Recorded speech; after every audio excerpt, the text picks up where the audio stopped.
زوجہ کے قریب جاتے ہوئے دعائیں پڑھنا کیا ثابت ہیں؟ یہ کسی نے پوچھا ہے لاہور سے، میں نام نہیں لے رہا، جن خاتون نے پوچھا ہے. تو دعا کوئی بھی پڑھ سکتا ہے، مرد بھی پڑھ سکتا ہے، عورت بھی پڑھ سکتی ہے. جو دعا احادیث سے ثابت ہے وہ پڑھنا ٹھیک عمل ہے. اس میں عورت بھی، انہوں نے پوچھا ہے کہ عورت بھی پڑھ سکتی ہے، تو کوئی حرج نہیں ہے اس میں. حالت حمل میں طلاق کا حکم. حمل کی حالت میں طلاق دینے کا کیا حکم ہے؟ بنت آدم. حمل کی حالت میں اگر کسی نے طلاق دی تو اکٹھی 3 طلاقیں دینا بہرحال ناجائز ہے. اور اگر کسی نے سنت کے مطابق طلاق دینی ہے تو 3 مہینوں میں ڈیوائیڈ کر کے دے وہ 3 طلاقیں. اور افضل تو یہ ہے کہ ایک سے زیادہ طلاق کسی صورت میں دی نہ جائے، تاکہ جب بچے کی ولادت ہوگی تو پھر عدت عورت کی ختم ہو جائے گی ایک طلاق کے ساتھ. باقی طلاق چاہے حمل میں ہو یا غیر حمل میں، شریعت میں ناپسندیدہ کام ہے. نبی صلی اللہ علیہ وسلم نے فرمایا ان ابغض الحلال الی اللہ الطلاق، حلال چیزوں میں سب سے ناپسند اللہ کو طلاق ہے. اور حمل میں تو اور بھی عیب کی بات ہے، اس لیے کہ جب کسی عورت کے پیٹ میں بچہ ہوتا ہے تو مرد کی تو اس کی طرف بہت رغبت ہوتی ہے، وہ عورت قابل ترس ہوتی ہے، اس کو علاج کی ضرورت ہے، اور وہ ٹینشن لے گی تو بچے پر بہت برا اثر پڑتا ہے. تو حمل کی حالت میں طلاق دینا اور زیادہ ناپسندیدہ ہے.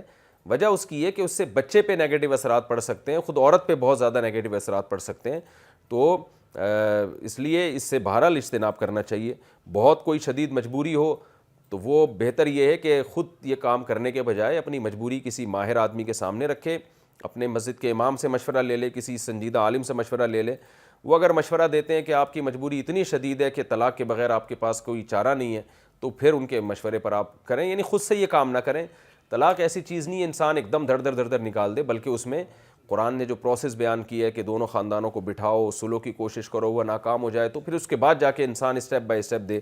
تو ان تمام پروسیس کا خیال کرنا چاہیے. بہرحال حمل میں اگر کوئی طلاق دے تو طلاق بہرحال واقع ہو جاتی ہے. حالت حیض میں دے تو بھی واقع ہو جاتی ہے، حالانکہ حالت حیض میں طلاق دینا ناجائز ہے، تو طلاق واقع بہرحال ہو جائے گی. حمل میں زوجہ کو طلاق ہو جاتی ہے یا نہیں ہو جاتی ہے؟ طلاق نکاح کے بعد جب بھی دو گے ہوگی، سمجھ رہے ہو، چاہے حیض کی حالت میں ہو چاہے حمل کی حالت. طلاق میں ریورس گیئر ہے ہی نہیں. طلاق جب زبان سے نکلتی ہے تو بہرحال اثر کرتی ہے. ایک صاحب نے پوچھا کہ پتہ نہیں ہمارے ہاں رواج ہے کوئی بھی کام کرنا ہو تو یہ کہتے ہیں کہ میں اگر نہیں کیا تو 3 بیوی کو طلاق ثلاث، اس طرح کی ان کا رواج بن گیا ہے.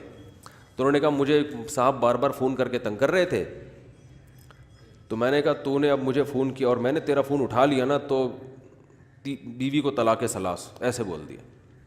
کہہ رہے وہ تو ہم ایسے بات بات پہ کہتے ہیں، تو ہم نے فون اٹھا لیا تو اب کیا ہوگا؟ میں نے کہا ہو گئی بھی 3 طلاقیں ہو گئیں اور کیا ہے. کہہ رہے ہیں یار یہ تو ہمارے یہاں رواج ہے. تو میں نے کہا پھر سارے ہی اس طرح گھوم رہے ہوں گے، رواج ہے تو. آپ نے اگر یہ کہا میں نے فلاں کا فون اٹھا لیا تو بیوی کو 3 طلاقیں، تو اس کا مطلب ہے کہ فون اٹھانے سے آپ نے طلاق کو معلق کر دیا ہے. فون اٹھائیں گے تو طلاق ہوگی.